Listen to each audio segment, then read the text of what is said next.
I was cash poor, but equity rich. So on paper, I had all this net worth, but I really wasn't making the money in the real estate business as far as renting property. I started selling off some of my properties to liquidate my portfolio because I'm like, look, I'm not going back to Pepsi. I made the most money that I ever made after I spent the most money on myself without knowing if it was going to work. What was the reason why I made that money? Was it because I invested a lot, or was it because I put myself in a position where failure wasn't an option? If 70% of homeowners don't have $10,000 cash, why would you tie up your money into a single family property when you should be focusing on learning a skill or generating revenue, and then you could spin the block, come back around?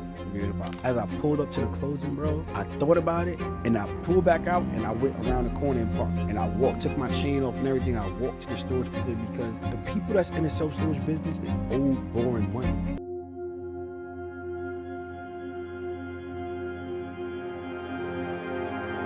Welcome back, family. This is DeAndre Woodson, your host of the Double Down podcast, and today I'm bringing a powerhouse guest. His name is Ramel Newell, better known to his followers as Mogul Lifestyle on social media. He's a visionary entrepreneur who's been transferring the way of everyday people build wealth, particularly in the storage unit and mailbox business. He has a massive influence across Instagram, TikTok, and YouTube with his channel, The Mogul Elite Club. And I brought him here today to share his blueprint and the playbook with y'all. Everyone get your notes section ready in your phone as we double down on the insights with the Mogul Lifestyle.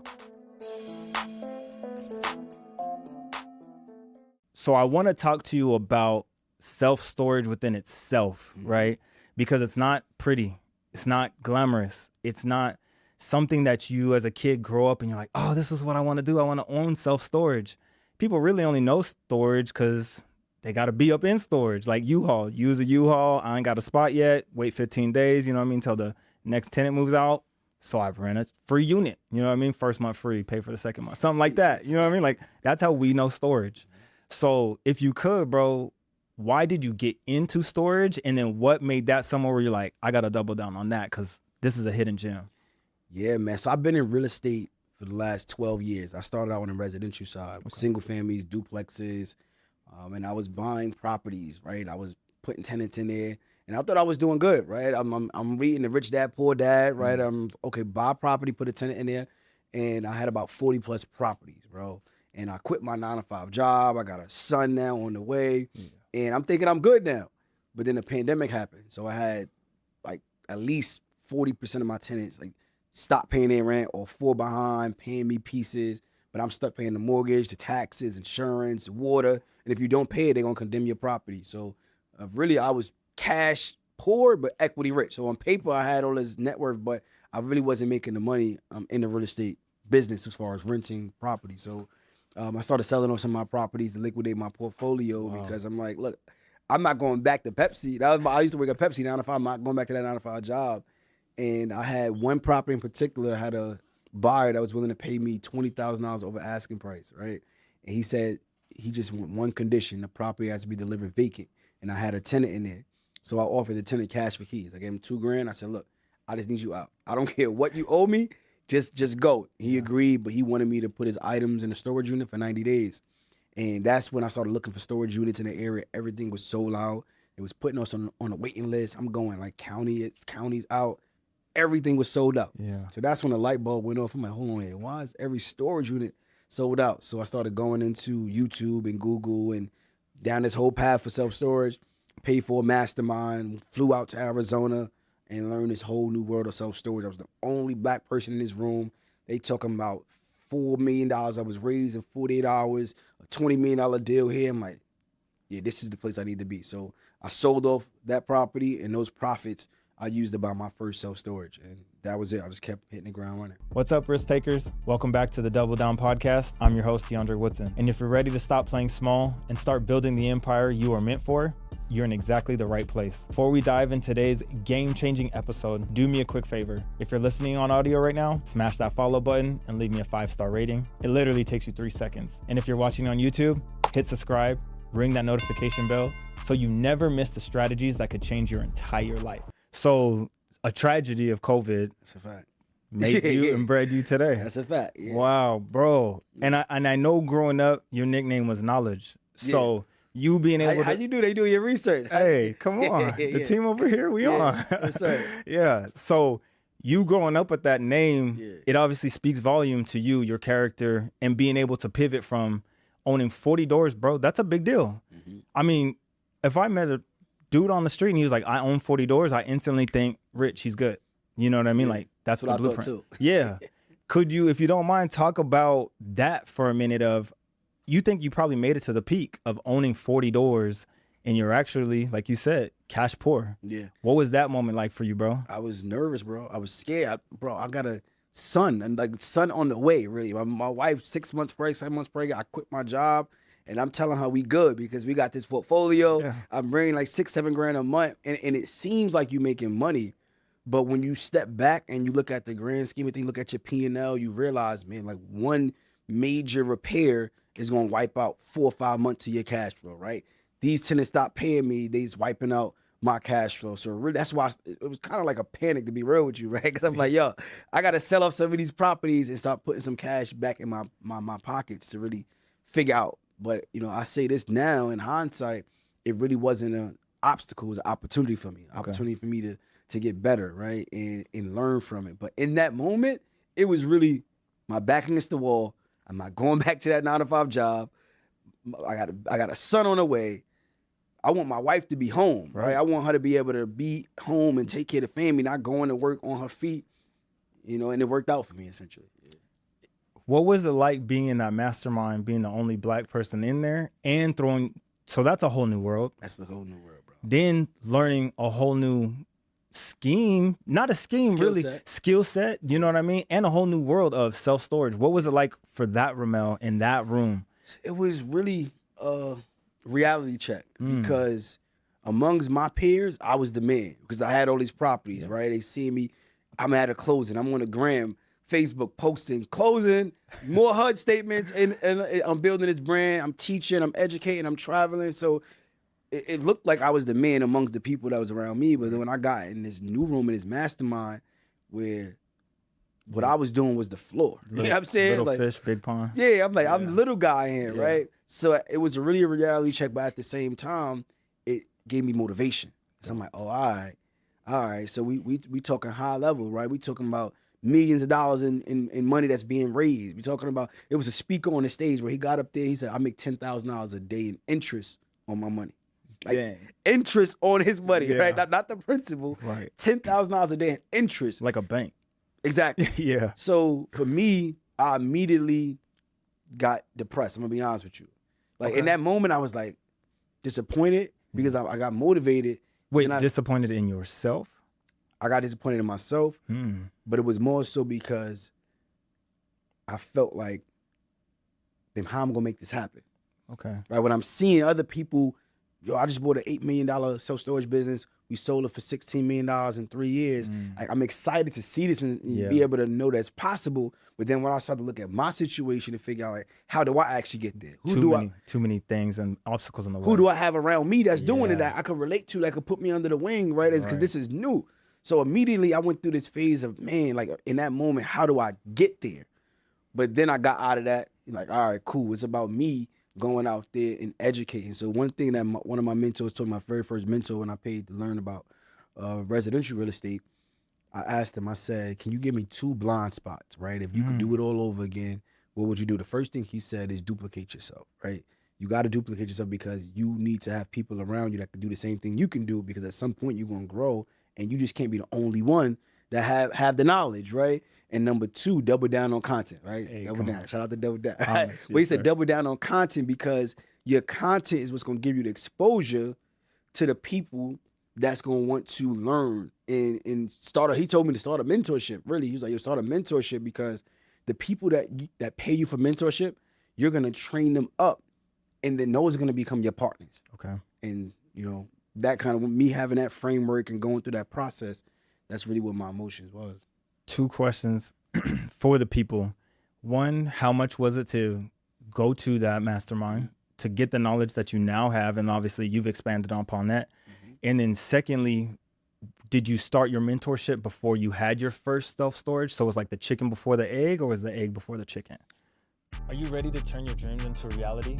At Deviant Consultations, we're here to guide you, complete white glove service every step of the way. Whether you're starting your credit repair journey or you're looking to get business funding, we've got your back.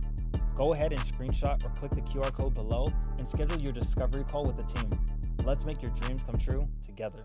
I had a mentorship, but I was teaching residential real estate, how to get into like residential small apartments. I wasn't teaching self-storage because I wasn't in that self-storage, but I understand real estate. Yeah. Right. So I was essentially teaching what I was doing. I was buying these properties and putting tenants in there until I learned and I started saying, whoa, let's do this differently, right? Right. I paid $50,000 for the mastermind. $50,000.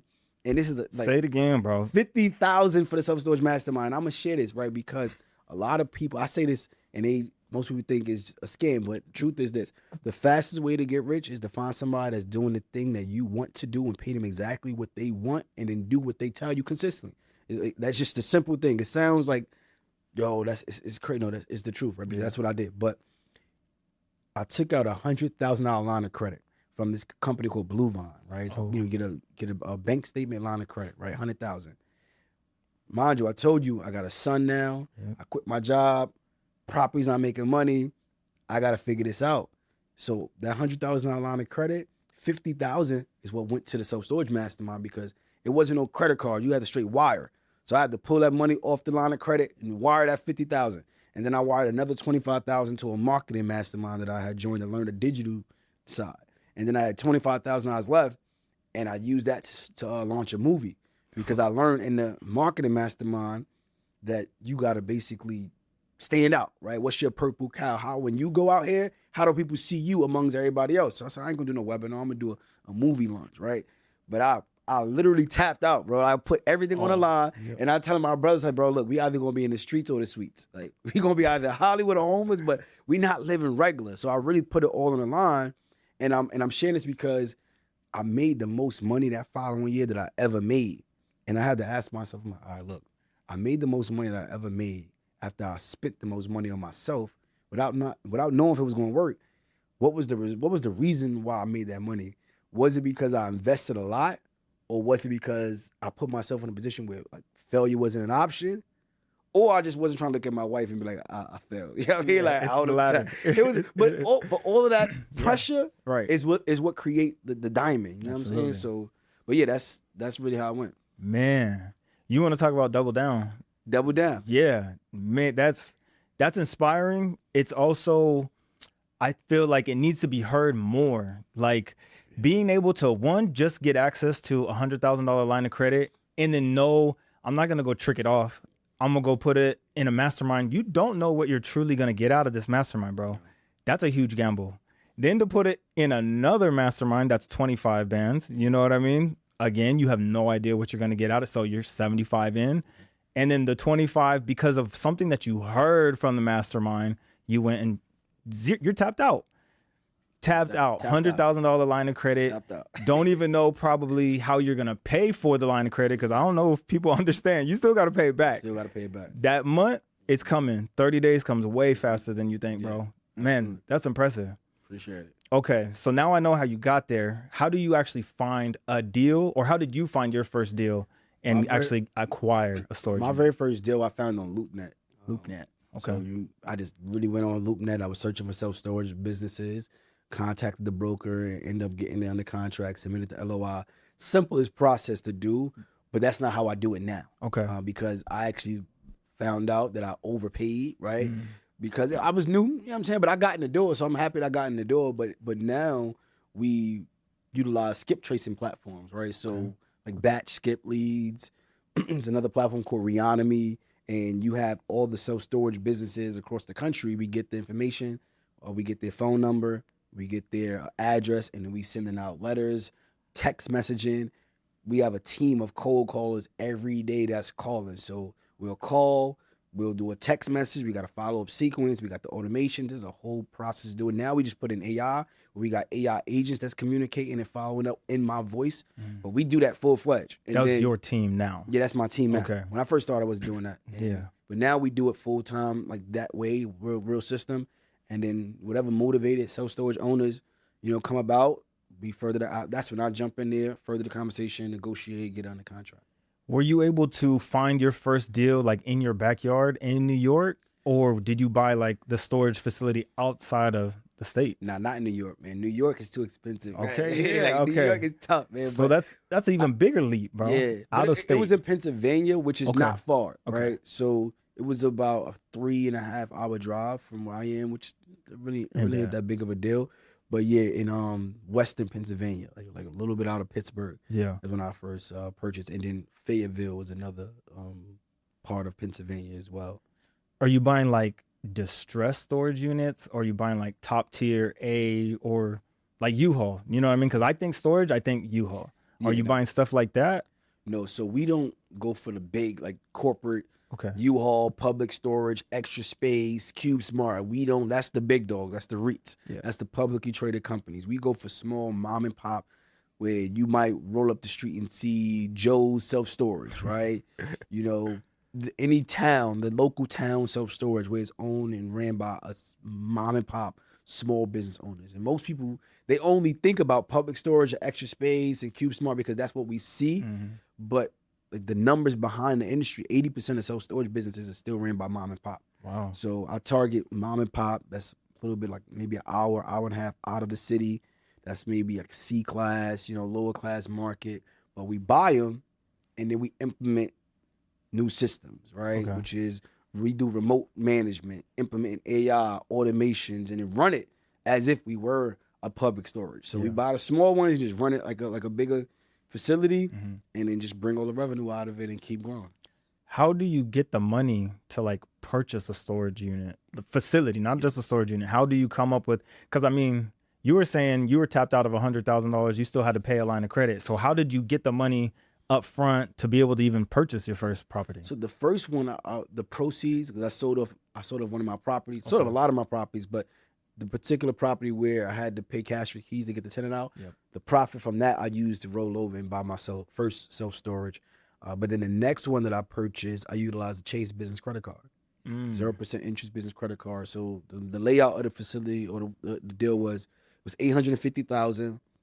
We utilized SBA, which is a small business loan. It's called the SBA 7A loan, and they finance you up to 90%. So literally, all you got to do is come to the table with 10% down. So $850,000. 10% down was $85,000 with closing costs, guarantee fees. It was about $110,000.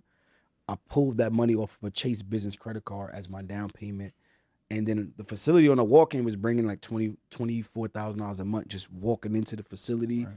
So it was enough money to pay the mortgage and cover the credit card payment. And now we just raise the rents, increase the occupancy, and all that cool stuff. But it's multiple ways. We've done seller financing as well, where the seller carries a note. So I teach multiple ways. There's no one way. We got over 50 ways, bro, for financing a deal. So I tell anybody, it's really not about having the money. It's about structuring the money. How creative can you be? Do you have people around you that may have money in a 401k or, whatever the case may be, just be creative and we can get the deal done.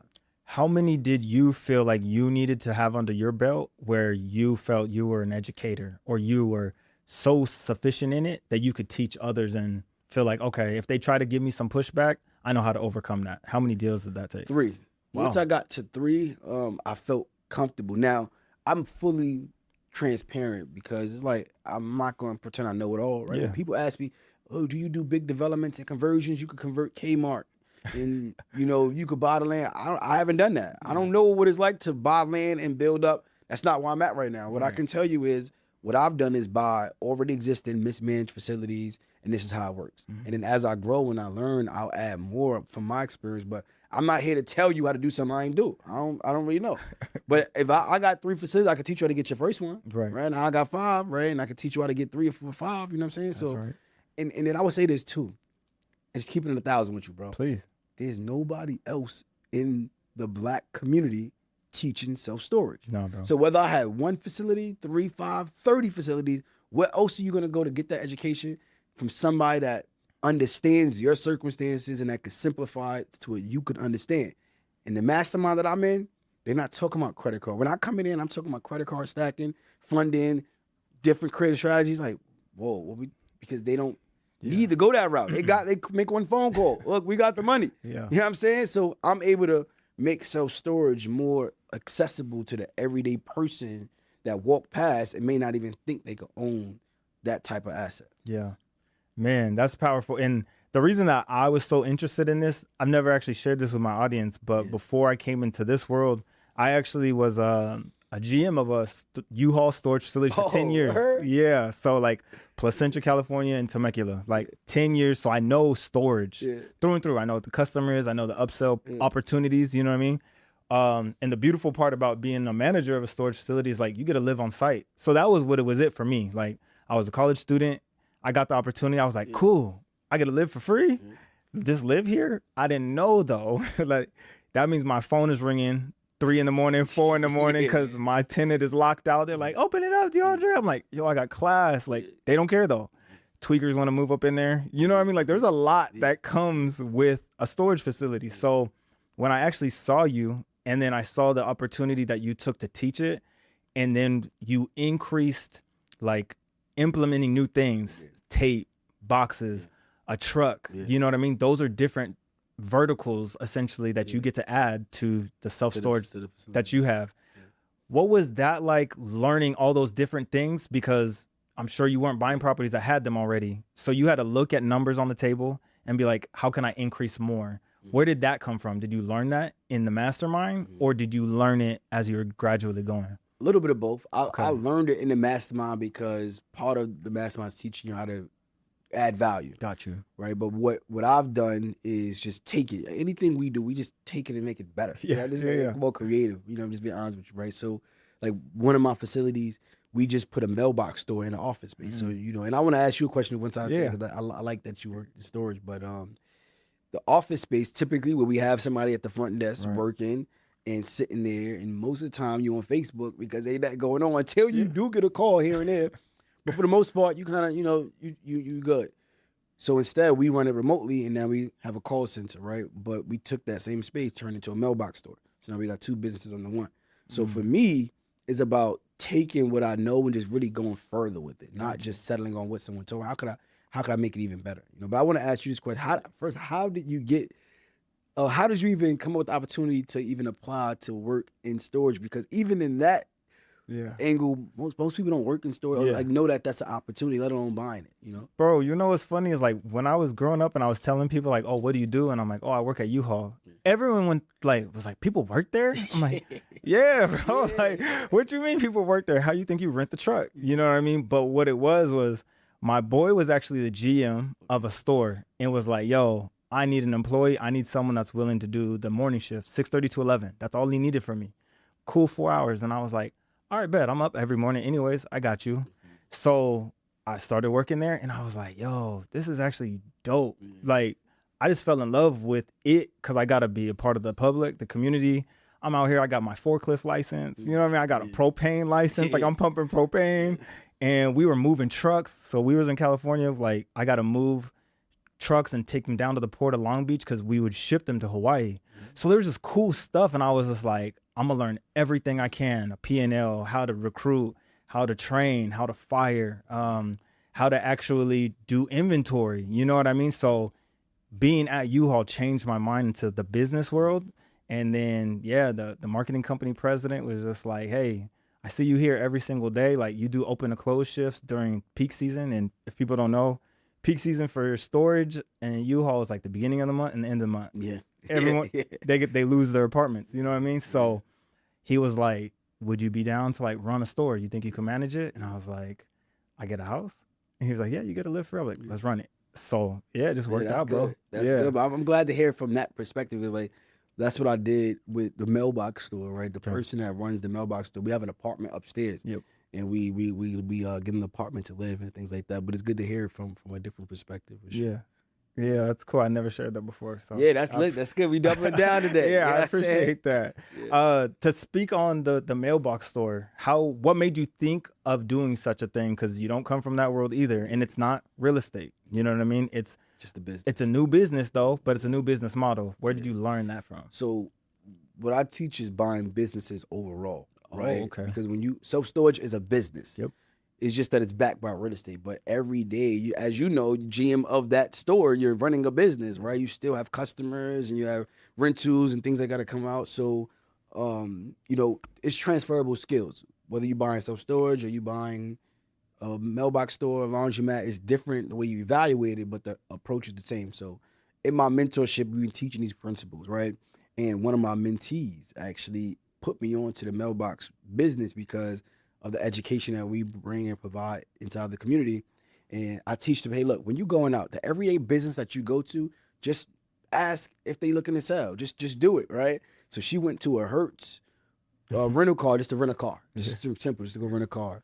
And she seen the mailbox store next door, and she went and knocked next door and went in and just asked the owner, are you looking to sell? And he's like, yeah, I'm actually looking to sell. I just don't know how. A baby boomer, older guy, owned it for 21, 22 years. And that was the first opportunity that I got, the opportunity to like get into the mailbox store business and partner, you know? Okay. And then from there, I started to duplicate the same process. All right, we seen that it's working here. And then we started going. Man, I don't know what it is about like New York people or people from New York. There has to be something in the water. Like you, 50, Jay-Z, yeah. Cardi, like who just tells someone like any business you go to, ask them if they want to sell. Like that's definitely some New York mentality because I don't walk around thinking like that. That's different. It's I got a love-hate relationship with New York now. Okay. Like I love New York because like the energy that you have in New York is like, if I can make it, I can make it anywhere. Like New Yorkers have this confidence. It's like, yo, I'm tough. You know what I'm saying? I can like, and when you outside, you got people selling you CDs. Everybody's approaching you, so you just, it is what it is. The culture, you know what I'm saying? Everybody outside and trying to make it to the top, essentially, right? The city of bright lights and all that, the Empire State. So I think it helps you whenever you go anywhere. You have that confidence, right? However, what I don't like about it now, because like, bro, it's too pricey. It's congested, and everybody been getting out of there. You know what I'm saying? But yeah, it's a New York energy. It's like this is we gonna go out there and we gonna leave it all on the line. Yeah, I wanted to ask you, bro. Obviously, I saw you was on social podcast, Social Proof podcast with Smitty. Yeah, tight. You took a stance against Terica and David Shands. You know, I saw it. You know what I mean? You stood 10 toes. You kind of danced around a little bit. You know what I mean? But the concept of that episode, right, was you and Smitty both said like buying a property is stupid. Like it's a bad investment. Let me put. Go ahead. Smitty said buying a property is dumb. Smitty said, I ain't never say that. That's on his video, right? What I said was, I bought 40 properties and I was broke. So I was asking people, let me know, how are you making money? Because obviously I'm not making money. Somebody give me the blueprint. So that was my approach because ultimately I made money at the end of the day when I sold it. Yeah. So I don't think it was a dumb decision, but would I go back and start from scratch? If I got 100,000, I'm not going to go put it into a property. I'm going to go buy a business. You know what I'm saying? So I'm speaking to somebody coming up that's watching me. Oh, he built this up from real estate. Whoa. Pause. Like, I wouldn't do that. You know what I'm saying? Right. It's not dumb, but do it when you can. Because I own real estate. I own my home. Like, you know what I'm saying? But it's when I'm in a financial position to do it. I looked it up online. I know we're going to get to it. This is good stuff, right? Yeah. But I looked it up online, and it said that 70% of homeowners don't even have $10,000 in their bank account cash. 100%. House rich, cash poor. It's for me, like, make it make sense. Right. You know what I'm saying? If 70% of homeowners don't have $10,000 cash, why would you tie up your money into a single family property when you should be focusing on learning a skill or generating revenue, and then you could spin the block, come back around, and be able to buy? So that's my with Smitty. He did say it, and I'm gonna clean up for Smitty. That's my bro, right? It was clickbait at the end of the day. He gonna put buying a house dumb for clickbait. Yeah. But essentially he owned a house too. He bought a house. He bought it dumb. He'll tell you he bought it dumb. Right. I told him it was a 360. I said, bro, come on, don't do it. But when you got money too, you just do, because you can hide your mistakes when you got money until you realize, you know what I'm saying? But yeah, I had to clean that up. Yeah. But yeah, you can keep rolling though. No, did sitting there in that situation and her taking such the stance that she did, because that's her, you know what I mean? That's what she's known for. She has incredible deals. She's built stuff, you know what I mean, from the ground up. And then obviously David wanted to talk about, I built equity for my kids. It's for generations to come. Yeah. Was there times during the podcast where you're like, damn, I kind of see where they come. I'm leaning that way, and like you wanted to change your stance, or you're like, nah, we here, I got to go for sure. My stand on it. My stance still the same. Even after like the end of the pod, they say, hey, did anything change? No, nothing really changed for me. Besides, I think it's all about education and how you go about daughter, but ultimately now I still stand on, if I had 20,000, 10,000, 100,000, if I had all I have to my name, I'm not going to go and buy a single family primary residence to sit my money in and still struggle to pay the bills, right? So if 70% of homeowners don't have $10,000 cash in their bank account, one bad move, let's say a pipe bursts, let's say you get sick or you get laid off, anything can happen. You don't have 6 months emergency savings to save you. And I'm saying this because I come from real estate where I target people who in pre-foreclosure, who fall behind, right? Who now I take control of your property and I go sell it for profits, right? So no, ultimately I don't change my stance. I do understand where they're coming from because I get the average person. The only way that they may have an opportunity to build wealth is probably owning a home, right? If you're talking about the average person who just want to go work a job, they may not have the ability to go out there like us and start a business and take risks, and they may not have that risk tolerance. So I get it. For that type of person, it may make sense to just buy a home, work your job, and wait 20 years, 30 years for the equity to build up. I do like when Terica did educate on how she buys properties, right? She broke down the 50 times 50 rule, right? And these different strategies. Being honest with me, that's not how I was evaluated. I was valuing it 65 cents on a dollar, ARV. Like, that's the way I was taught, you know what I'm saying? So maybe the way I was taught and the way I operated just didn't work for me. Right. But it's everybody's expectation. It just didn't work for me. It is what it is. Yeah. No, I got it. And I understood it as I was watching it in real time, because it's not like anything that you guys said was wrong. Yeah. You know what I mean? Because there is people who go purchase a house and it's the dream house. You know what I mean? Like, that's the goal. It's the first maybe in the family. And now, like you've been saying, you know what I mean? Like, cash poor. And now they're upside down on this property, but that was the dream. That's the goal. Yeah. And there is no way out. You know what I mean? And what Terica was saying was, if you don't have a place to live, though, that's more dangerous. So let me ask you, how do you feel? What's your take on it? I see both angles, obviously, 100%. I did, though, me and my wife did go that route of purchase a home. We built it up, made it nice, you know what I mean? Rented it out to a tenant, got another home. Single family? It was a single family. It was a single family. Yeah. How long you been doing that for? This is probably year 5 now. Okay. Yeah. So to me, it makes sense because it's what's I know.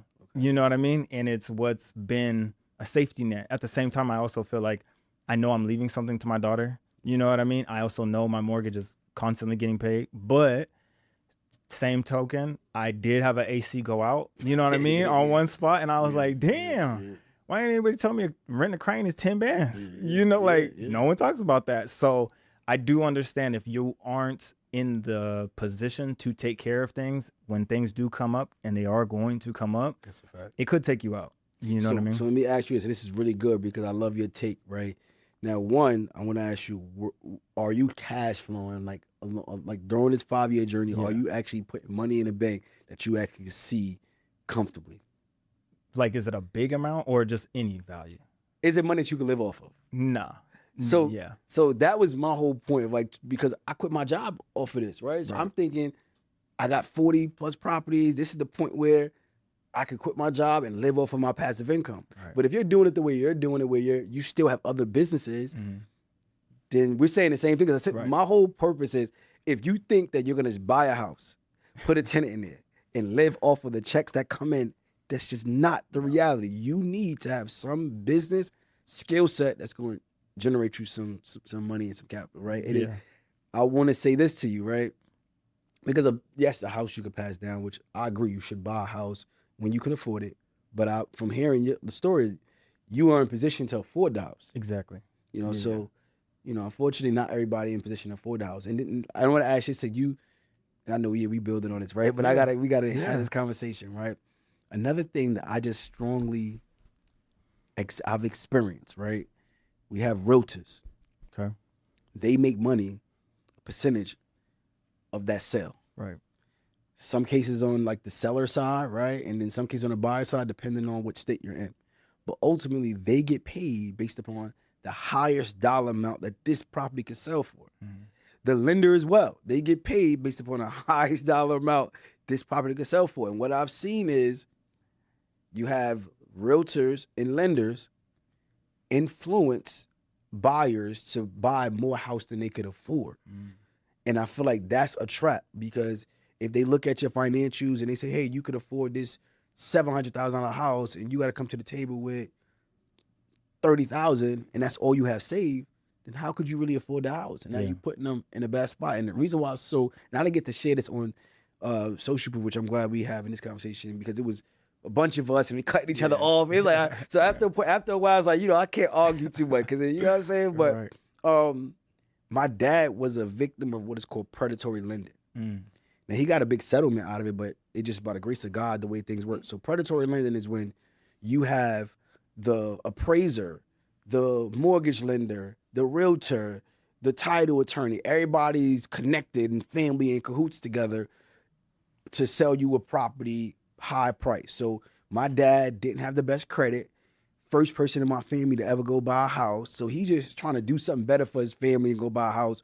And they giving him inflated interest rates. They inflate the appraisal, saying the property is worth more than what it really is, and everybody getting paid. And then he start going underwater with this property as repairs and things start creeping up, not knowing that he was a victim of predatory lending. And this is how God works, bro. Literally, he said that he was taking out the trash one day, like cleaning out trash at the property, and a card fell out of the trash, and the card was like, "Are you a victim of predatory lending? Call this number." Just some crazy stuff, right? Yeah. He picked up the card and he said something in his spirit was like, call this number.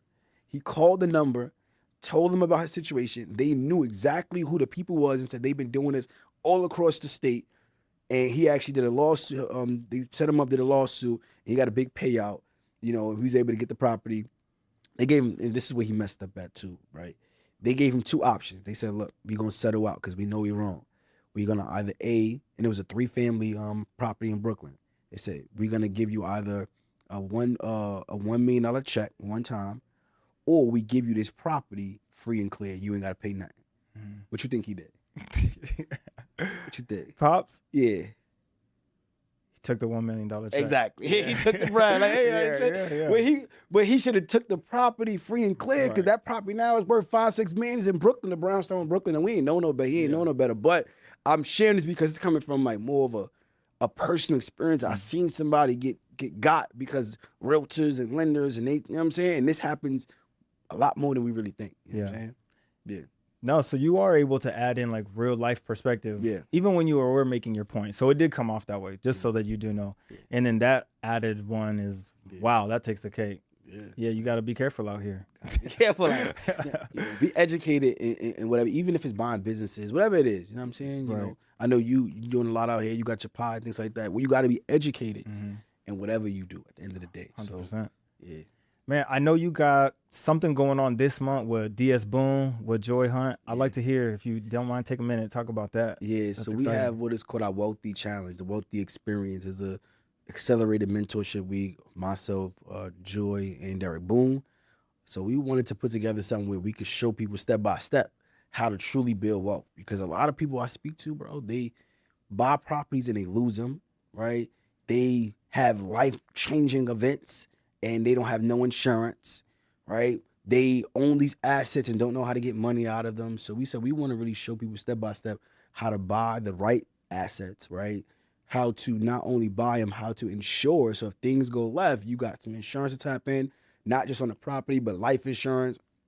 And you could benefit from it in multiple ways: living benefits, death benefits, and then how to properly set up your estate plan, right? Getting the right trust and the bylaws and everything that you need to lay out. So we're giving a step-by-step blueprint. It's going to be phenomenal. We did it like 3 months ago. We have six of our students are actually partners and investors of it. We actually bought some fix and flips, and we flipped them storage facilities. So that's what we do. We put you in the game. We don't just talk about it. We really like to put you in the game. Wow. That's what we got coming up. To think about like your mentor doing a deal with you, you would think is unheard. I've never heard of it. Yeah. You know what I mean? That's dope. Yeah, it's definitely. So I'm going to say this to you, right? Because this is all good conversations, man, because my very first deal was a brownstone in Brooklyn. Okay. 2-family brownstone. I ended up getting it. It was a pre-foreclosure family. I was going through pre-foreclosure. I got it under contract for $590,000, right? I didn't have the money though, but I had a mentor of mine. She told me, go out to all these events, introduce yourself, bring your business card, and you're gonna find somebody that's gonna invest. I didn't understand what she was saying. I'm like, what? You know what I'm saying? She said, look, if you knew what to do already, you would already be doing it, right? It's not supposed to make sense. Go out and do what I said. So I did. I went to over 50 meetups, and I ended up coming across another investor that she connected me to, kind of, showed kind of a cosign, essentially, show him the deal. He ended up partnering and put up the entire $590,000. I put no money out of my pocket. Okay. He was the investor. I was more the operator. We fixed the property up, put about $40,000 into it, put it on the market, sold it for $1.2 million. We both cashed out, 6-figure deals. We went about our business. So I sat down with him after that. We went for dinner just to celebrate and talk about it. Yeah. And I asked him, I said, look, can you mentor me now? He said, no. He literally said, no. Yes. I'm like, well, I felt some type of way. I'm like, what you mean, no? He said, yeah, I don't really got the time. But when you got another deal, let me know and I invest. Yeah. And that was it. And I really took that personal because I'm like, you just made all this money off of me, but you don't have the time to mentor me. Mm-hmm. But you don't want to mentor me, right? You don't want to put me in the game, So I made a commitment that when I really get to a certain level and I start mentoring, I'm not just going to like teach people or be about the money. Yeah, we're going to make money, but it's more about the impact. I want to put you in the game. So when we buy in facilities, we give our mentees the opportunity to become a partner, an investor, actually work in the facility, work on the management side. We giving them internships where they could earn while they learn. Like it's not like, and I don't even like to say mentorship, but I really like to say partnership because that's where we at with it now. Because a lot of people get information and they get stuck because like they got analysis paralysis. They just sitting on information. I say you can't be addicted to the information and allergic to the execution. You know what I'm saying? There we go. And that's where a lot of people like fall short. So that's how we do it. Yeah, I mean, I think it's a problem we have now. Like this era with obviously your phones, YouTube, you can just, bro, you don't even know how many people are in my DMs to jump on a podcast episode because they're the next Turo genius. You know what I mean? Like they've figured out something. So I understand what you're talking about of analysis paralysis. Yeah. And then also being able to take the fear out of it, because just because you pay for a mentorship, you take all this information, there's still this thing. I mean, I know I had it, you know what I mean? Of just like, can I actually do this though? I know the information. I know I could execute, but I haven't done it. I haven't actually seen it been done. I know the presenter told me and made it sound so easy, you know what I mean? But to actually do it is another thing. So for you to kind of be there and like hold their hand, I think is dope because I could have used that. You know what I mean? And that's like appreciative, especially in our community. I don't know anybody else. So Joy, it's and too much liability, to be honest with you. Yeah. Because I wasn't doing this at first. When I started mentorship, I wasn't doing the partnership thing. Right. We just started this 2 years ago, as far as allowing students to actually partner and be in a game. And the reason why I didn't do it is because too much liability. And to be honest with you, I've seen mentors of mine that I'm seeing and they failing, taking money and dropping the ball, raising money. I'm like, I don't want no parts of that. I got my own money. I'm cool. And that's just what it's going to be. I don't want no parts of any of that. And I had a VIP dinner with my mentees. We do this 4 times a year. We get together, have intimate dinners.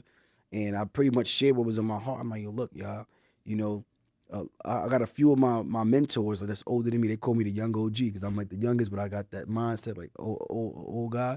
And they kept telling me to start a self-storage fund. And I'm like, nah, I'm cool. You know what I'm saying? I don't want like nothing to do with a fund. You know, I'm cool. And I shared it with my mentees, right? And they was like, honestly, bro, we need you to do this.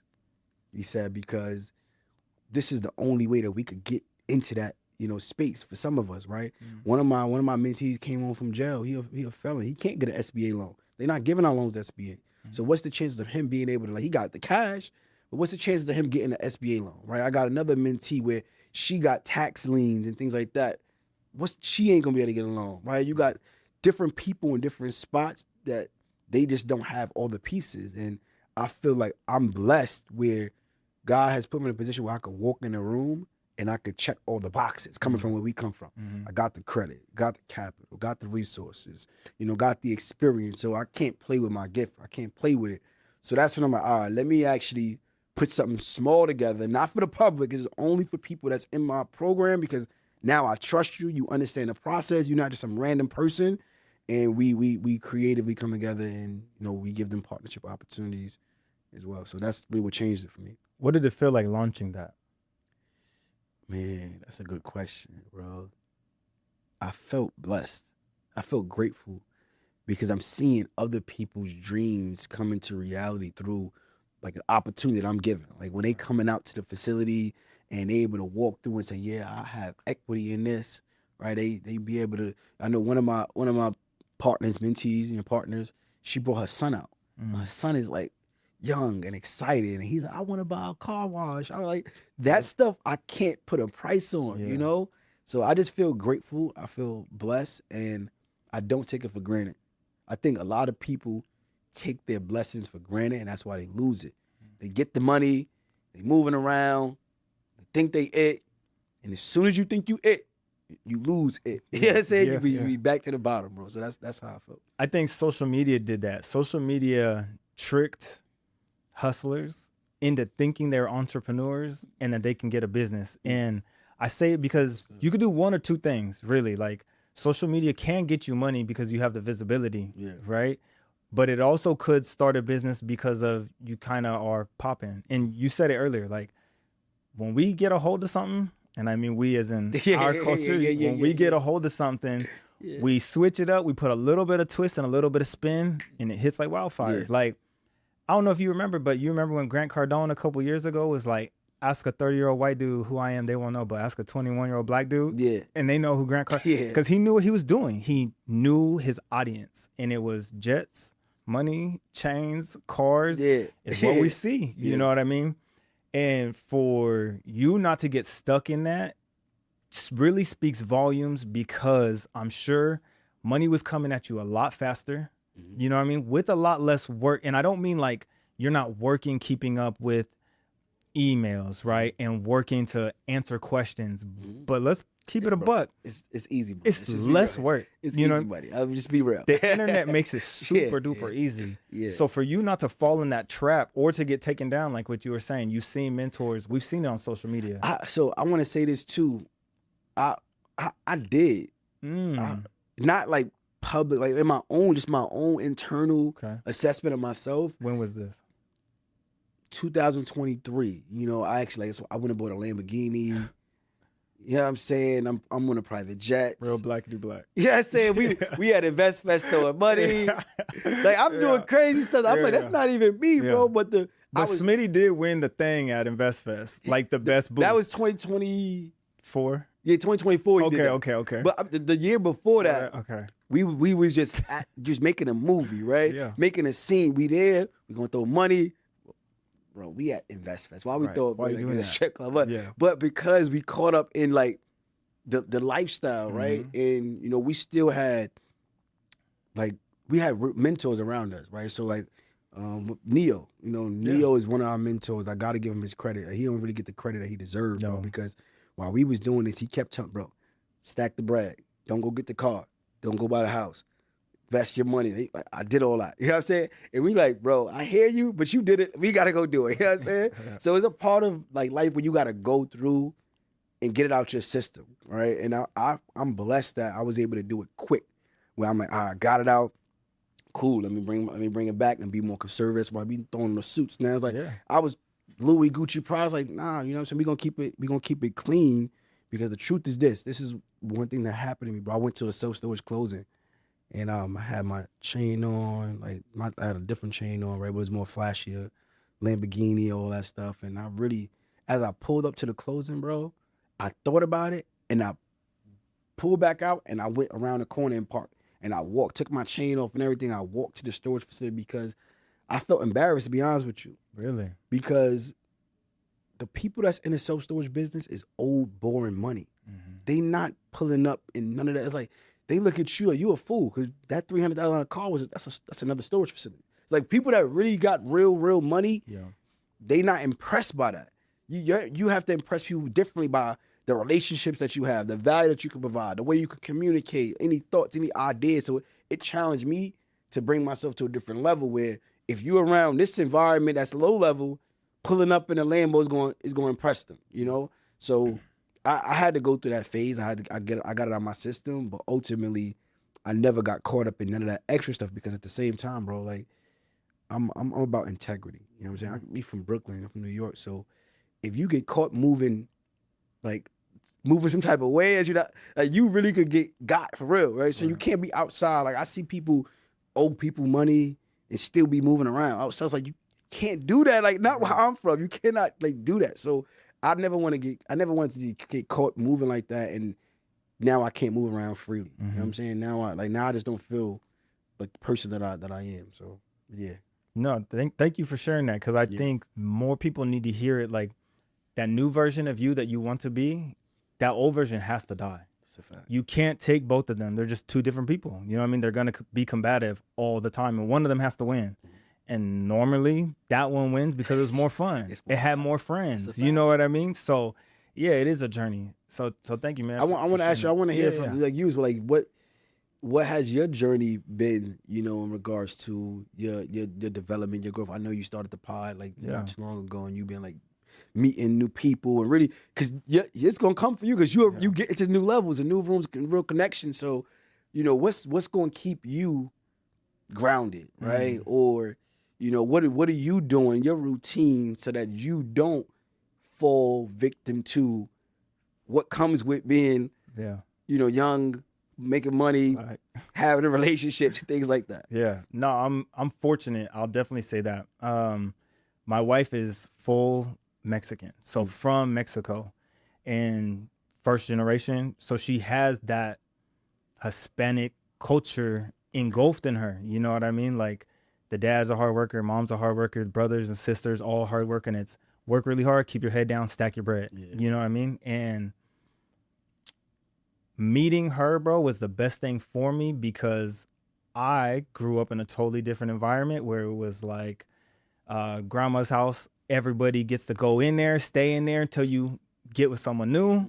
Then you break up, you come right back. You never have to worry about it. Like that's the environment that I grew up in. So when I came and I got the opportunity to meet her, it was like her pops had a house, the uncle got a house, the cousin got a house, the younger brother got a house. I'm like, wait, how do all y'all do this? You know what I mean? And she was just like, we give each other the opportunity. So like one would go get a house and then they would move in, stack, save money to allow the other person to go buy a crib. You know what I mean? So she really opened up my eyes. And then I'll say it flat out, like she let me come live with her in her crib and was like, get you right.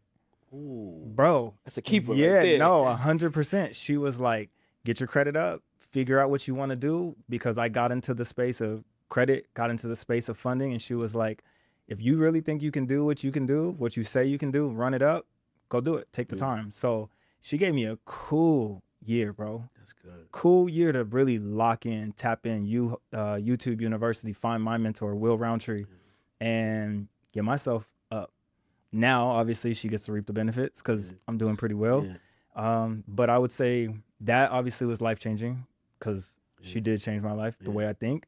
And then also the podcast too, being able to sit in front of the people that I do and get to be able to have them in my network and just kind of spread light on me, spread their graces on me.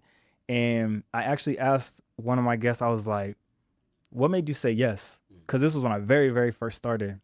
And he actually gave me super duper game, bro. He was like, I saw 2 clips that you did with somebody else, and I liked the way that you portrayed them. So I knew you were going to protect me, my brand. You weren't going to try to gotcha. You know what I mean? I knew I could trust you. And I was like, okay, I never thought about that. You know what I mean? Like, am I doing that person a disservice or am I doing justice by them? So once he told me that, I was like, I really got to take this craft a lot more serious than what I was originally doing. I was just talking, you know what I mean? So being able to get wisdom like that so early on, I think is going to change everything for what I'm doing now. And now it's been nice. Like, I know the people that I'm getting the opportunity to sit across from. I know what I'm really trying to get from the person and digest and break down. You know what I mean? So I've been lucky. I'll be honest with you. I've been very fortunate. So I don't see myself like messing up, because I did mess up when I was at the U-Haul. I was young. I had money. I had a free spot. I did everything. You know what I mean? So my wife changed everything. And now the people that I get to have conversations with, I feel good. That's good, bro. I'm proud of you, man. Yeah. Like, cause I already could see just in the transaction that we had, like you reaching out and being professional, following the process, like just the hospitality, everything, man. Like keep that going. Thank Like you. you'd be surprised, like how many pods and things be going, and it ain't, you know what I'm saying? Yeah. It ain't that. So I definitely appreciate you. Just keep doing what you're doing. Respect. I appreciate that. Yeah. I know it was at the very, very beginning, Yeah. but you talked about the SBA 7A loan. Is that able to be done as a business owner, or is that like as an individual? I just want to be able to. It's a business owner. So the cool thing about it is, let's say you are looking to go buy a business. So it's a small business loan. So they're looking at the revenue from the business that you're buying. Versus if I'm buying a house, right? They're looking at my revenue and what I make personally and cannot afford this.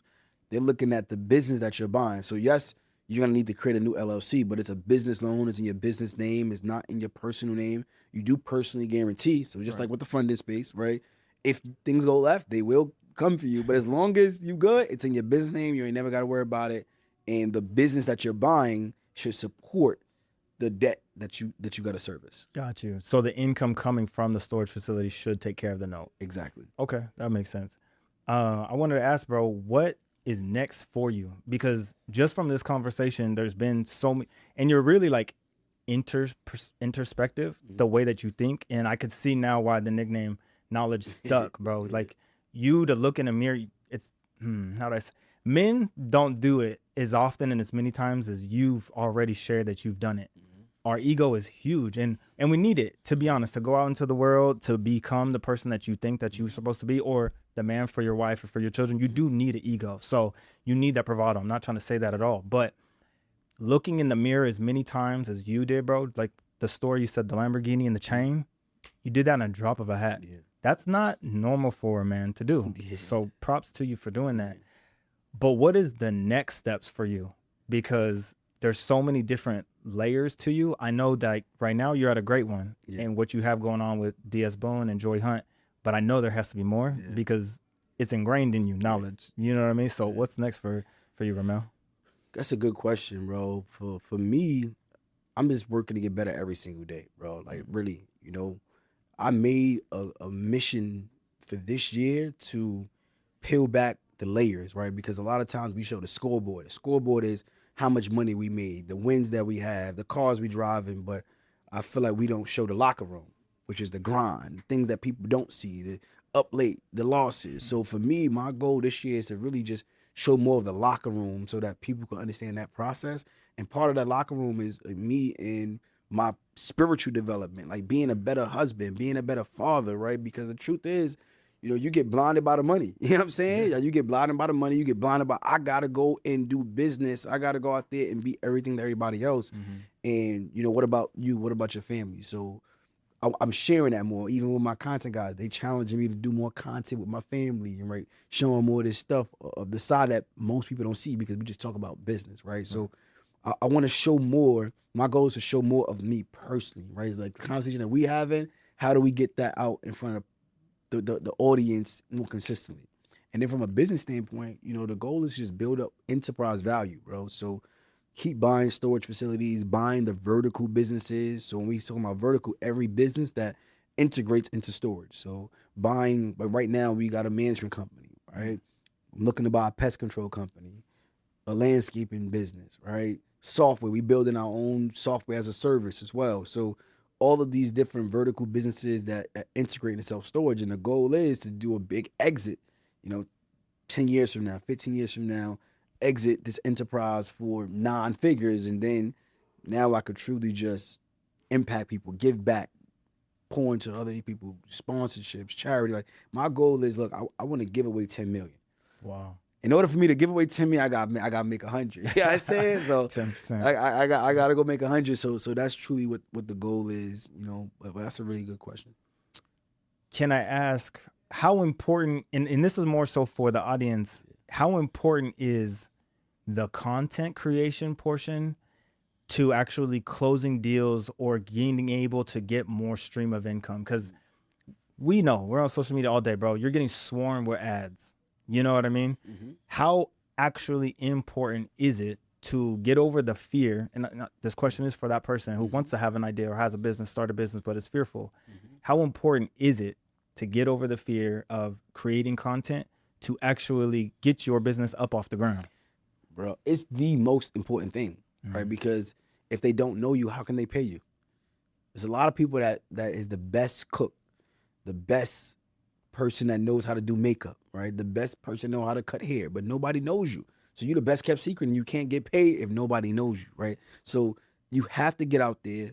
You have to be able to put your story out there, and we have it for free. It's back in the day, you had to pay hundreds of thousands of dollars to get advertising and things like that. Now on social media, you can do it for free, right? So you definitely have to put yourself out there. And then at the level that I'm at, it's on two angles, right? I make money online. Obviously, we know I have mentorship and education and things like that, and I service people. But I've built so many relationships and done deals with people because of the brand that I've built. So I have lenders, right? Because they see my brand online, we gonna give you better deals because we know you could bring more people. So we gonna cut your rate. So now it's because of the social proof, right? The credibility that I've been able to create.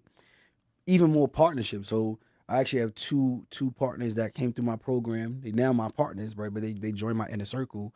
But now they are operators in my self-storage company, right? They actually help me operate the portfolios, answering the calls, underwriting deals, and it's because of the brand and the opportunity, right? Now I'm coaching them up and showing them how they can start building themselves up. So really, it's Cody Sanchez said this, right? And it really just blew my mind, and it's so true. She said 100% of billionaires made their billions through some type of leverage.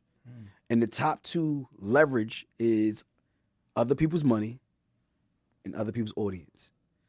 When you have those leverage, that's how you make billions, not millions, right? And I like to break down the word leverage. I mean, put it in two parts. We got the first word, which is the lever, right? Lever, it gives you a lift, like it pulls you forward, right? It gives you a push.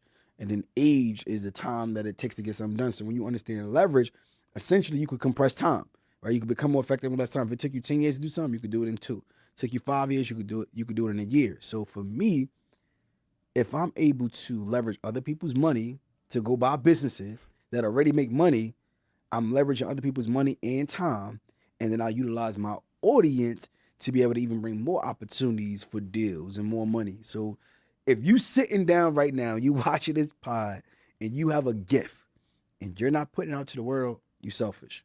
Like, that's how I feel. Like, you selfish because, I'm gonna land the plane with this because that's a great question because so many people struggle with this.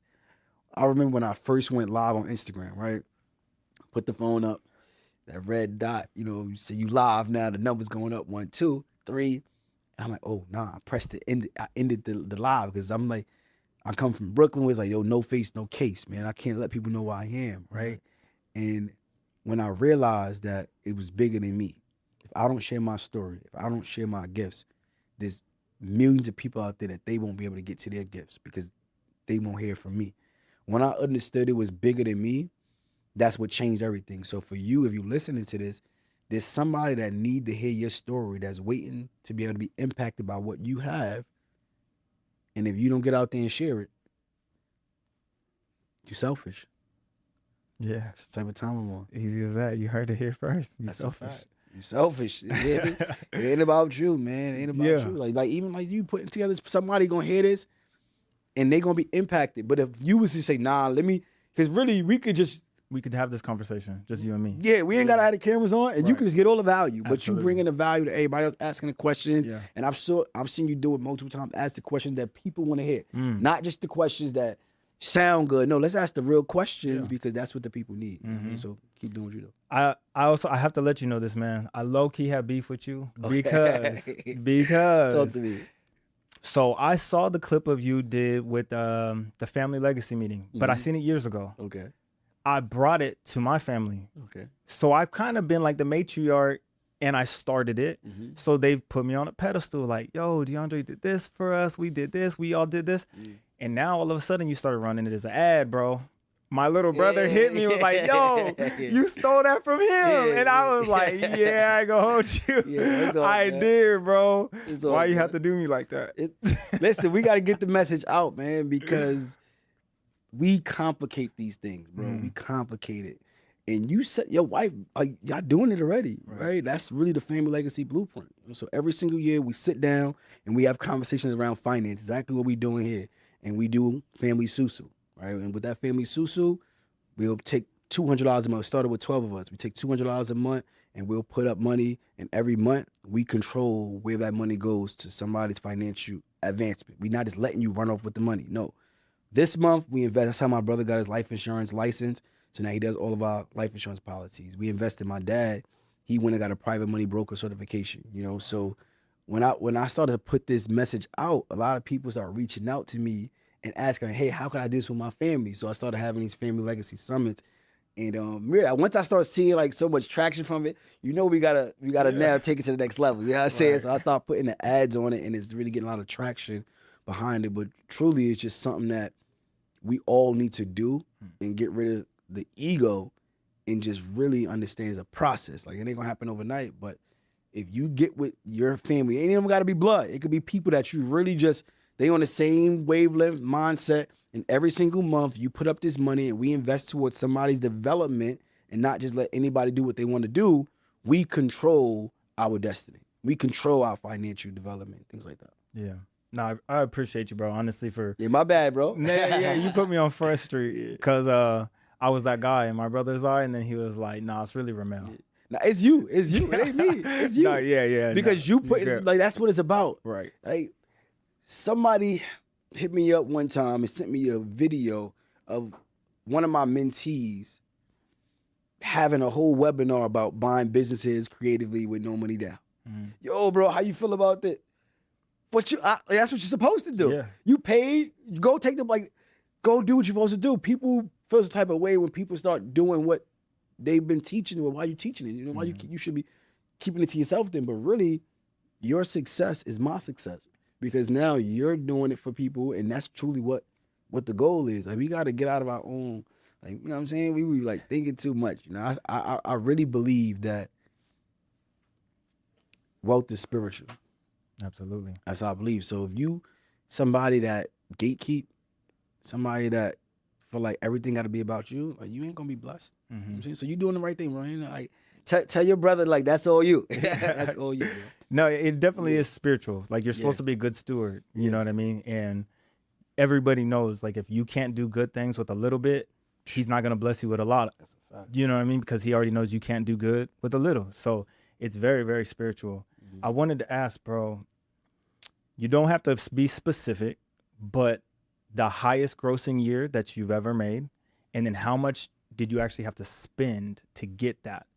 And the reason that I'm asking is because I want people to truly, truly know, what does it look like to get to where you think that you want to be? It's not just the work. The work is a part of it, but you've said it multiple times. You invested at every single level, and not just in mentorship, but to get the reach and the audience that you have, bro, it's not just by luck and posting one time. No, we all know Instagram shows it to 36 people, and they ain't even people that follow you. Everyone knows that. So what did it really look like, bro, for the highest grossing year? And then how much did you have to spend to get to the highest grossing year? The highest grossing year I had was $8 million. Wow. I spent little over 5 million of that just on ads, promo, staff, expenses, everything that come with it. You know what I'm saying? Like, I spent like a little over 5 million to be able to make that type of money. And a lot of people, I like that you asked that question, because a lot of people hear the number and they think, oh, I walked away with it. Because also too, I had to pay Uncle Sam. You know what I'm saying? So that's a whole other lesson that I learned as well. I'm like, God, they just told you go get the money. They didn't say what happened when you get the money. So then even after that, I had to pay Uncle Sam, you know. So really, it was a learning lesson for me, you know, to really go out there and be more mindful of cost. So I read this book, bro. It's called Traction, How to Get a Grip on Your Business. And it really showed me how to set KPIs in place, like key performance indicators, set up your rocks. Your rocks mean like what's the priorities for the quarter, right? How do you set budgets for different departments? How do you ensure that you have good profit margins? Because you can make $1 million, but you spending $1 million. Yep. Sometimes you got people that spending 1.5. You in the negative. You think you're making money because it's coming in, but it's really not. You know. So I had to really read that book, sit down, reorganize, retool, because being honest with you, I'm the first millionaire in my family. Yeah. So Multi-millionaire too. Yeah. When I made that money, I'm like, yo, this is a lot. You know what I'm saying? That I got hit with the bill, with a tax bill. I'm like, yo, this is crazy, you know? What did taxes look like on that year? It was like, because I'm sure, and the reason I'm asking is I'm sure you weren't ready for it, right? Nah. Preparing, because people don't truly understand this until you start making money. Yeah. Taxes is a yearly game. You break it down quarter by quarter by quarter. Like if you look at my Excel spreadsheet and my PDFs and all the receipts, my wife would be like, another one? I'm like, yes, you know, because it's a real game. You got to play this game year round. What did taxes look like that year because you weren't prepared and you didn't have the strategy or the game plan looking forward? I had a $170,000 tax bill. And that was after like I did, you know, my depreciation on my properties, because also you have to invest that year as well. Yeah. You know, so that's when the following year I went and bought a Lamborghini, you know, so like, all right, let me start doing things. And the strategies of, I got a nonprofit organization. So I started doing all these different strategies, like trying to save, but I still, at the end of the day, $170,000 tax bill. And then I had people online, like everybody always so smart, right? For other people's situation. Right. How you paying all these taxes? I had posted it. How you paying all these taxes? You know, rich people never really pay taxes. Like, bro, but find me the person that can really help, because you gotta pay taxes, right? Unless, which it is a small nuance around it, where every single dollar essentially you got to put back out. Yeah, you can't show you made no money. Yeah, there's only so many strategies, and really the only strategy is if you make, you spend. Yeah, you just have to execute and put it into the right vessel, so you're thinking that that money's actually making you money instead of losing money. But the only way to keep it, you got to spend it. You got to spend it. Someone. Let it go. Yeah, so you got to put it into something. Absolutely. That's man, a fact. Thank you for sharing that, because I really, truly want people to come to this episode, bro, and wherever they are at in that moment in life, I know there's little nuggets in here that they can pause, come back to, and be like, that's what I needed to hear. So thank you for being transparent and so open with it, especially in our community. Like, I don't know, I think everyone I sit with, they think Uncle Sam watches the episodes or something. Do. Uncle Sam do be watching. Because they don't ever want to share money. They be like, I don't know. Next question. So I appreciate you, bro. I share it because, like, people watching this, like, it's bigger than me. And you got to keep your books clean at the end of the day. But Uncle Sam be watching. Like, the feds watching. Everybody watching. You know what I'm saying?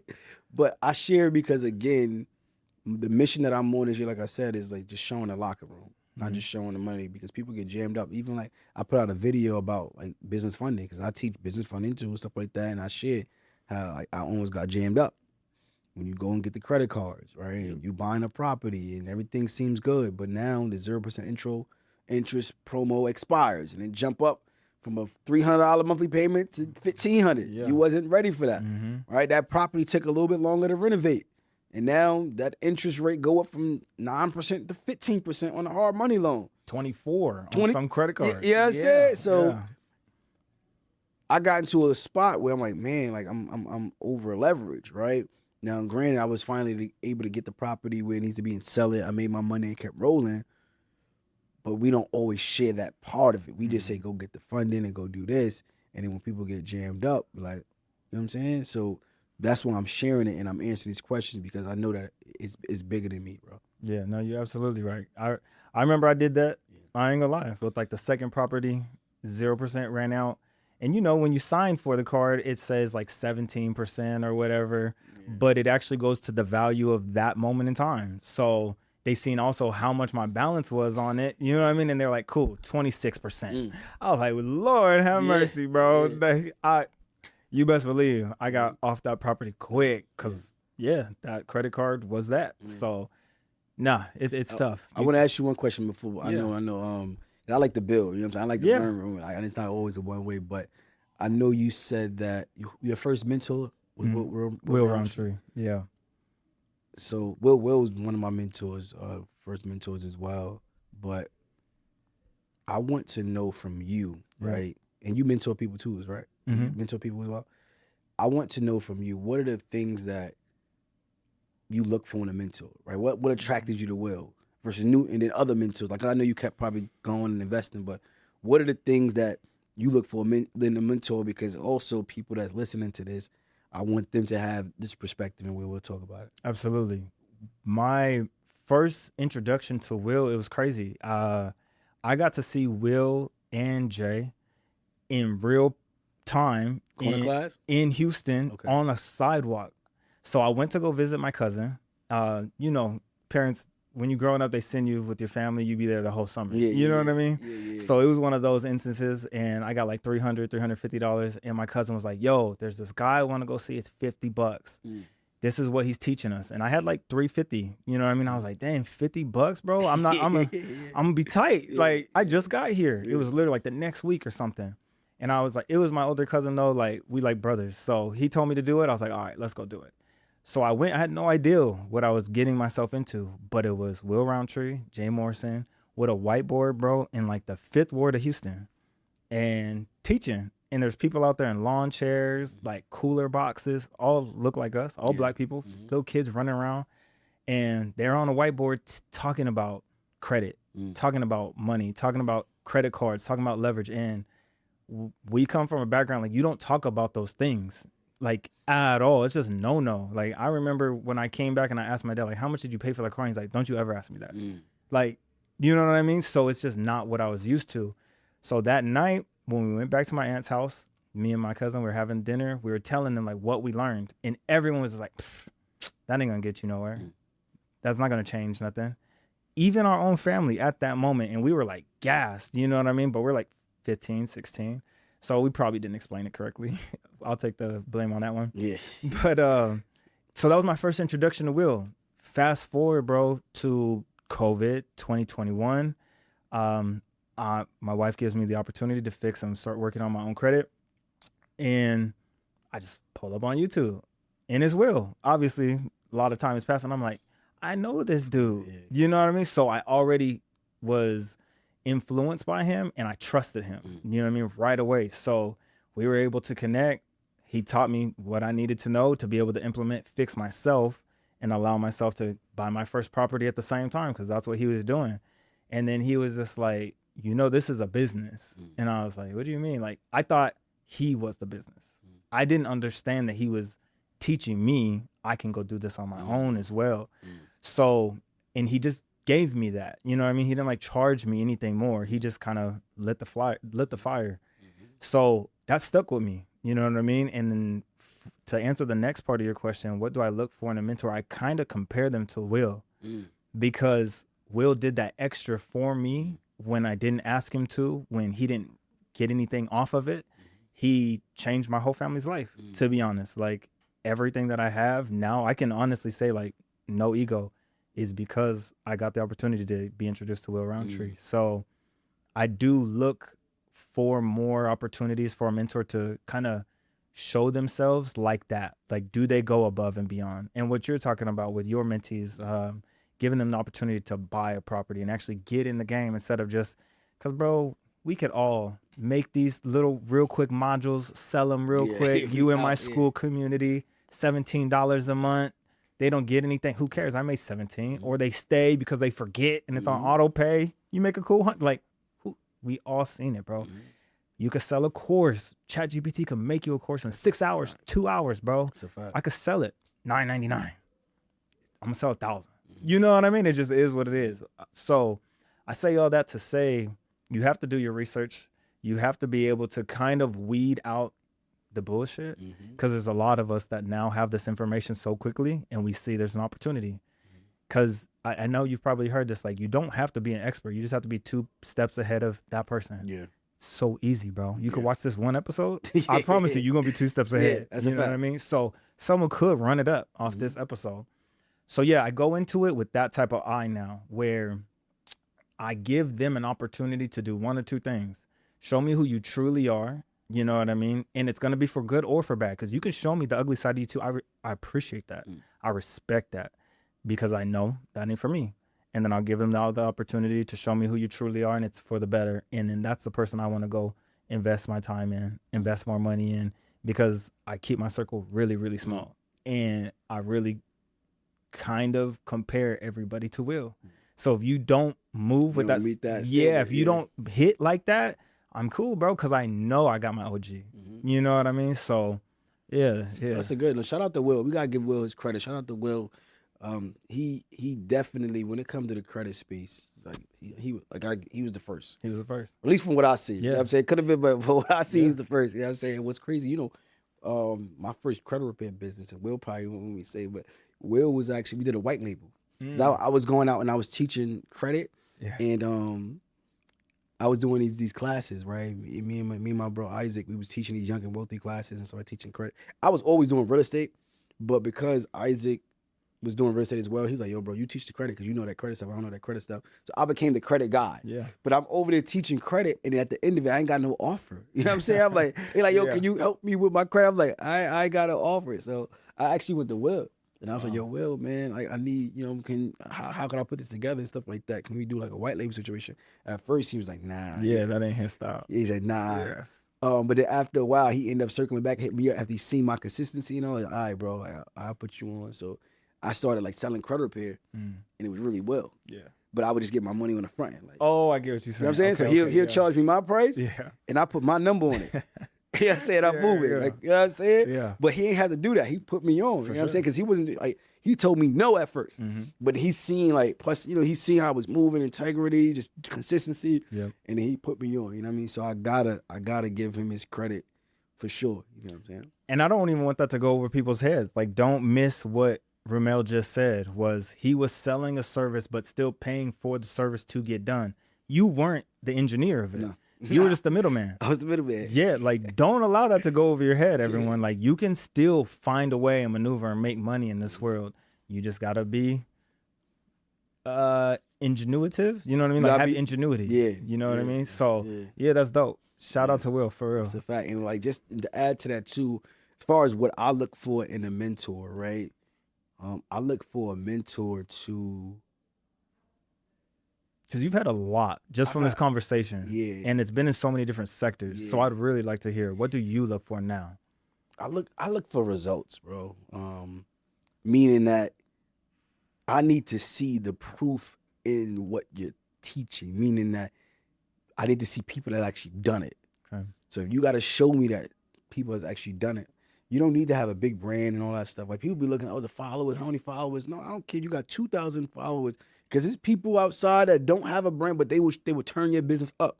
So every mentor that I invested, I seen them actually do it for someone else. And it's someone else because it's easy for me to buy storage. It's easy for Will, you do funding. But if you can simplify and have somebody else do it, that is really what I look for. And then outside of that is like if you messy, I can't. You gotta like be clean. I don't deal with you out like just because you ever see what it is on social media. People just be out here talking, doing stuff to get views. Like you gotta really be about business, and like that's what I like to see in a mentor. Result in business. If you doing that, I'm in. The self-storage mastermind that I'm in, bro. My mentor, he literally probably got like 8,000 followers on Instagram. I got a bigger brand than him, but he got way more storage than me. You know what I'm saying? Yeah. So it like all that them numbers don't really mean that. It's really about you got the results. Are you like clear and you not messy? Like for me, that's really what I'm looking for. I'm glad that you brought up social media again because I feel like one or two things can happen, right? Right now, everybody's in this. Let me go get the views. Let me go get the eyeballs. Let me go get the attention. So people are doing crazy stuff, hurting themselves, hitting themselves in the face, bro. What's that called? Like look maxing. Mm-hmm. You know what I mean? To get like a chiseled jawline and stuff like that. So is that what you mean as in messy? Not just like drama, like Real Housewives. Not like that. Yeah. Are you talking about that type of messy as well? Because you could look like a fool on the internet trying to be cool or trying to get views. And if that's the case, because they posted that video, could it be detrimental for them in the It's both. End? It's both. It's messy where you just doing stuff for attention, or if you doing these crazy stunts and all that it just don't make sense. Or if you just online being on some Real Housewives, right? And beefing, like it just like how you got time to do that? Yep. Like people that's really outside getting to it, I don't have time to be moving like that. I was speaking to one of my guys like a minute ago. Like he was locked up, and I was like talking to him over the phone, right? And he was like, yeah, bro, I heard you crushing out there, getting a lot of money. I'm proud of you, bro. But look, why you ain't get the Range Rover yet? This is before I bought the Lamborghini. This is early. Like, yo, why you ain't get the Range Rover? This was like back when like Yeezys was popping. Like, yo, why you ain't get no Yeezys? I'm like, what? Like bro, I'm about buying properties, but I don't care about none of that. You know what I'm saying? So a lot of people they get influenced and it's not in the right way. So for me, I mean both. Like I ain't trying to do things that just to do it. I don't want to see a mentor do things just to do it. And at the end of the day, you can't tell a fool from a distance. If two fools going out, I can't tell who's who. It just look like, I mean, you could be completely 100% right and standing on, you know what I'm saying? But real people that's really at a different level, I personally feel like they just, it's like, I'm on a different level. You know what I'm saying? I'm in the top floor. I'm in a penthouse. You keep talking about things, or at least bringing up things that to me are coming up as like a different subject matter. So as in just something that's relevant right now, bro, the Gucci Man Pooh Shiesty incident, right? And I bring it up to say, because you said that your man was locked up, and I don't know what that situation was, but in this world, especially when you want to get to the next place and different opportunities, because you weren't prepared to get inside that room. So you don't know how to actually act yet. There's going to be incidences when you want to crash out, bro. And it, call it duck a duck. Sometimes it feels right and it's justified. I've had those instances too when I got burned. You know what I mean? There's a contract in place and I'm like, what? I wanted to crash out. It feels justified. But I say all this to say, bro, like your man that was locked up, crashing out is never the right way to do something. You know what I mean? And sometimes losing that relationship, sometimes getting burned in a contract makes you read documents better going forward. Or you think you bring someone on the team, you figure out that they shaving stuff off the top. Bro. What does that do for you? You become a better vetter. You become a better interviewer. You actually deep dive into their LinkedIn, to all of these different things. So you know that never happens to me again. You know what I mean? So it happens in the world of business, and I don't wish mishaps to happen, but sometimes they're better because it makes you better. But the end result is never crash out. I agree. You know what I mean? I agree with you, right? But I had to grow to this place, to be honest with you, like what you said, because coming from like the streets or just the inner city, just growing up, whatever, like you right, you crash out as soon as somebody say something that you don't like. And I feel like that's really why most of us end up in this place that we are in, because we don't have emotional intelligence. Like, I don't think you said you didn't grow up with your dad, right? Did you grow up with your dad? I grew up with my dad. My mom and my dad it's actually crazy. They were off and on for 20 years. They never got married. It was off and on for 20 years. Off and on for 20 years, bro. Yeah. Okay. So let me ask you this question, right? Did your dad teach you emotional intelligence? Absolutely not. But I'll say this to say, my mom didn't either. She taught me it from a woman's perspective of a woman scorned. So she didn't actually teach it to me, if that makes sense. I got you. You know what I mean? She could only teach me what she was going through. Yeah. She was also 19 when she had me. You know what I mean? So young. Yeah. So me and my mom really grew up together. So when things went left, they went really, really left and sideways. So she didn't teach me. She did, because I got to learn it firsthand how not to act. But did she actually teach it to me? No. So the reason why I asked this is most of us, like coming from like where we come from, we don't get taught the power of emotional intelligence, right? I'm speaking from an angle of like I'm now arriving, trying to get there. I ain't there yet. Right. I'm striving because I had people like owe me money online. People that's outside moving around owe me $30,000. I'm like, bro, you know what I'm saying? Like, but then the other side of me is like, it's not a negative, it's a notification. So the notification is I need to make sure that I'm vetting people out before I do business deals, right? Just like you said, I had people on my team that they selling my information like cheaper. I get it for you like this and that, and they're pocketing the bread, like just doing crazy stuff. But it showed me that how I need to become better, right? What is the lesson in this, right? What is the opportunity for me? I had to get there. I wasn't there. I was like really, really pissed off about a lot of these things for a while, but I got bigger blessings. So like somebody, you owe me $30,000, but look, I got a $300,000 a month. You know what I'm saying? So it was like, all right, what am I tripping over? You know what I'm saying? I gotta like focus on the light, like focus on what I do have, not like what I don't have, but also learn from or how do I get better in this circumstance? And I think that's the conversation that we need to have. Is easier said than done. Right. But like you said, crashing out ain't going like it ain't gonna get you where you need to be. It ain't gonna get you a result. Period. You see what Gucci, you know what I mean, Pooh Shiesty. You know what I'm saying? Like, I don't know all the details around it, but from what I've seen, because I'm not even in it to really know, but obviously it's all over social media, right? Right. And I don't know how many millions it was, right? But if this is this is alleged, I guess, but if this is what it is, you're not getting those millions. Mm-mm. So it's like you should have been better off figuring out a way to ease your hand out the lion's mouth, negotiate, have emotional intelligence. Like, that's business. You know what I mean? Right. Like, bro, that's business. You know how many times people in bad disputes in business and you just gotta really work through it, versus crashing out. No, you're right. Because the worst thing to happen, bro, if you crash out, you end up in prison or you end up 6 feet under, you can never go make that money back. So if you don't crash out, you just hold that L. And it is hard. It is, especially a man's ego. It's hard to hold that L. Especially if he's out there running the streets still with my money. It is tough. You know what I mean? But you are, at least you're not in prison. You're not dead. You have the opportunity to still use your gift and go make more money. You know what I mean? So yeah, crashing out is never the answer. Nah. I want to touch back on that social intelligence one, bro. That was deep and a really cool idea I just had. Like, do you feel like most men have social intelligence? Emotional intelligence? Well, I'm gonna speak for the men around, but I would say no. Most men don't have, because we have ego. Yeah. Like the ego automatically comes in to defend ourselves or to not look at the situation from a different perspective. You know what I'm saying? So to answer your question, most men lack emotional intelligence, which means, let's even talk about a relationship, right? Men go out there and cheat. Wife might be upset, but she will probably get over. Like, girl, well, they will probably work through it, right? Let it be the other way around. Can't hold that down. You know what I'm saying? I can't. Yeah, I'm about to crash out. Can't get over it. So we don't we don't got the emotional intelligence. Somebody owe me money. I'm ready. But you know why that is, though, right? Like, our mind goes to what was happening. You know what I mean? Because you know what you was doing with the jump off, so that's what you're expecting. She was getting done to her. So we're not able to overcome those things. But it's still the point of you're not able to overcome it. But if you just was logical, like, let me not be emotional, logical, right? Sure. You know you was doing X, Y, and Z.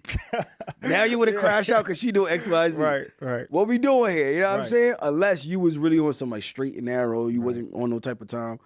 In most cases, you know. You know what I'm saying? But ultimately, at the end of the day, no, we really have to have better emotional intelligence, know how to control our feelings when people rub you a certain way, right? Or make you feel some kind of way.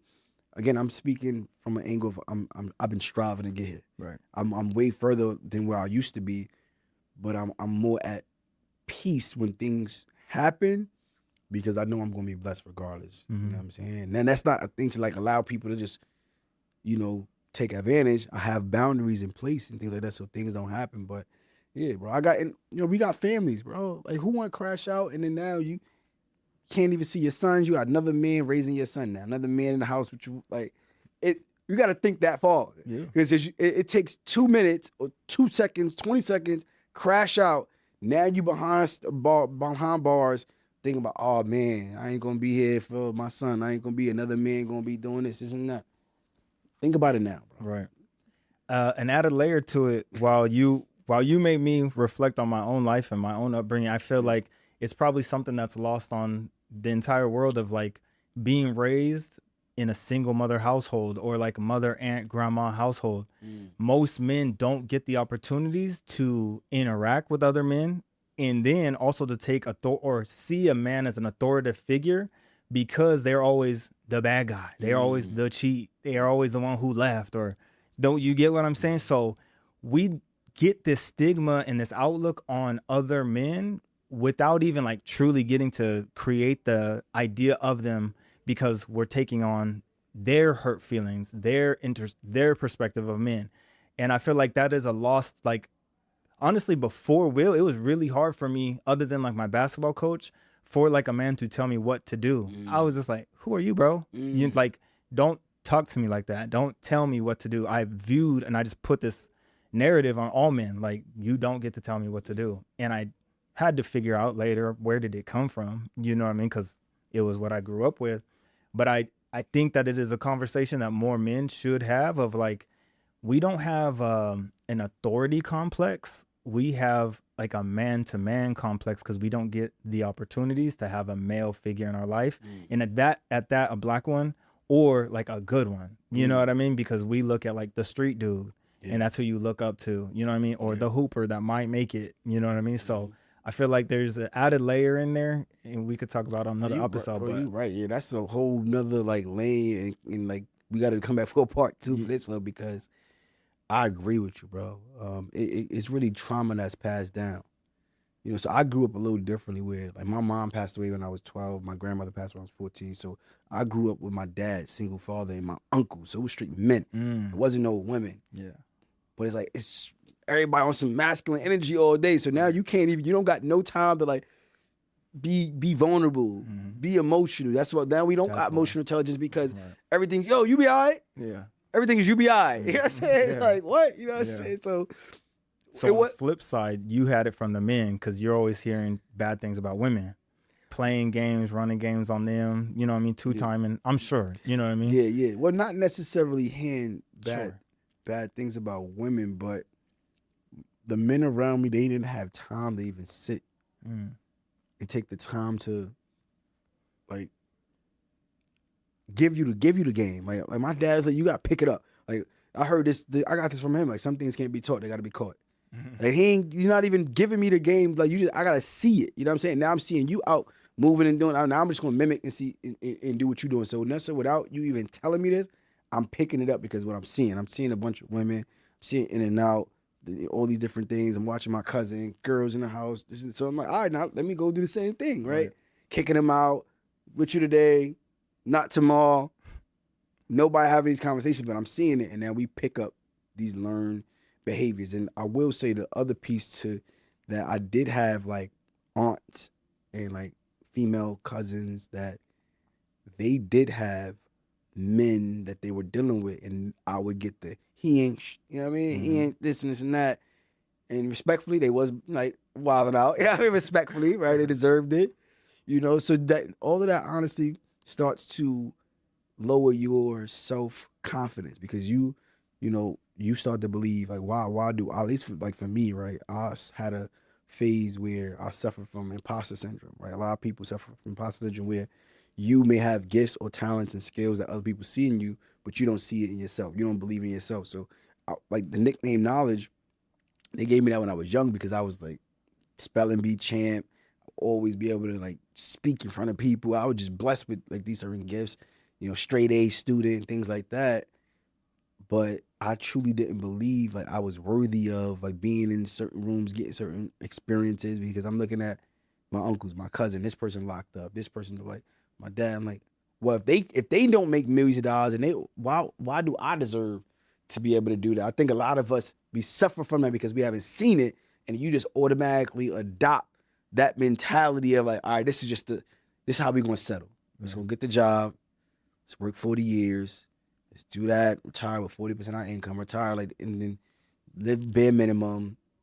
Welfare, food stamps. Like I come from welfare, food stamps, and then it's like, and this is a whole other conversation with welfare, it's like you can't even have a man in the house. Right. So now they incentivizing the woman to be able to go, I'm good, because you want to get the money, so get the man out the house. You can't get food stamps and welfare and all that if it's two people in the household. You know what I'm saying? So I'm like, when I start learning this stuff, I'm like, bro, it's really on another level, but we have to really start making the adjustments and learning these different things first, and then over time we be able to, get to where we need to be. Yeah. No, I want to say this last point before we wrap up. My other mentor is Myron Golden. He teaches you. Shout out to Myron. Yeah. Shout out to Myron. For real, man. He teaches you this super easy moniker. It's just I do have. And it was like, I think of myself little. I do little. I have little. I think of myself great. I do a lot. So I have a lot. You know what I mean? And it's very easy. You could take it two different interpretations. So you're right. Once you do change your outlook of yourself, everything changes. Your outlook changes on you, so other people look at you different, so other things and opportunities come your way. Yeah, so you're absolutely right. The way that we look at ourselves and condition ourselves, Mhm. it's a big deal. It is because we don't have knowledge of self. Like, we got to really know our history. Yep. Like, when you know yourself, you're going to love yourself. Because I know who I am. I love myself, right? And when you love yourself, you're going to do for yourself. So it's the same concept. You know what I'm saying? And I think once we keep having these conversations, putting out the information and sparking these conversations so people will start to challenge different things and really build more confidence, we'll be able to see, more people that's up here like us, successful. Yeah. Not out here poo shiesty, you know what I'm saying? Like, no, but Yeah. like, it is what it is. Man, I appreciate you. I appreciate you. I want to leave you with this thing. If you had the opportunity to talk to anybody right now that doesn't actually know you, your brand, what you're all about, but you get an opportunity to talk to that individual of where you're stuck at today, doesn't mean who you have to be tomorrow, the next day, the next week, the next month. If you just got a one-on-one opportunity to sit down with that person to like breathe some life into them, this is your camera, bro. What would you say to that individual? Few things. So number one, the most powerful thing in the world is a made-up mind. Like, you have the power to decide how you want your life to play out.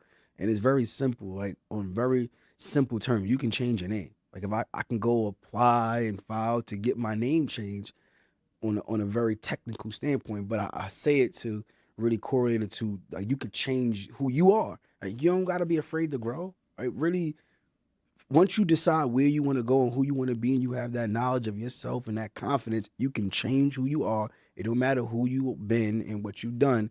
And then don't compare your chapter 2 to somebody's chapter 10. I think a lot of people, they compare themselves because of social media, and I need to be in the Lambo. I need to be in a Rolls Royce. I need to have the big house. But you don't know what that person did to get that big house. You don't know what that person's been doing to get that car. Don't compare yourself to nobody else. And believe it or not, a lot of people may be making money and they not really as profitable as somebody that's at home working a job, because they got more bills, debt, a lot of responsibilities. Believe it or not, you may be in a better spot than a lot of people. So really take what you have and take your gift. I say this, right? A lot of people, they are not able to realize their gift because they're not willing to go through the testimony, right? You got to have that test. And because you focused on Jay-Z and Rihanna and you seen what they got going, you're looking at LeBron James and they all gifted, you missing out on your gift. Like, everybody has a gift. God gave everybody a unique gift.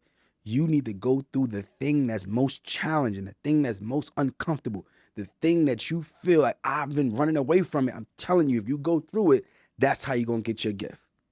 So that's what I would share to the people right there, man. Just stay locked in. Dope. Yeah. That's a hell of a message, man. Yeah. Please let the people know how they can contact you, reach you, and stay locked in with everything you got going on. You can follow me on all social media platforms. Just type in Mogul Lifestyle. That's MOGUL LIFESTYLE_.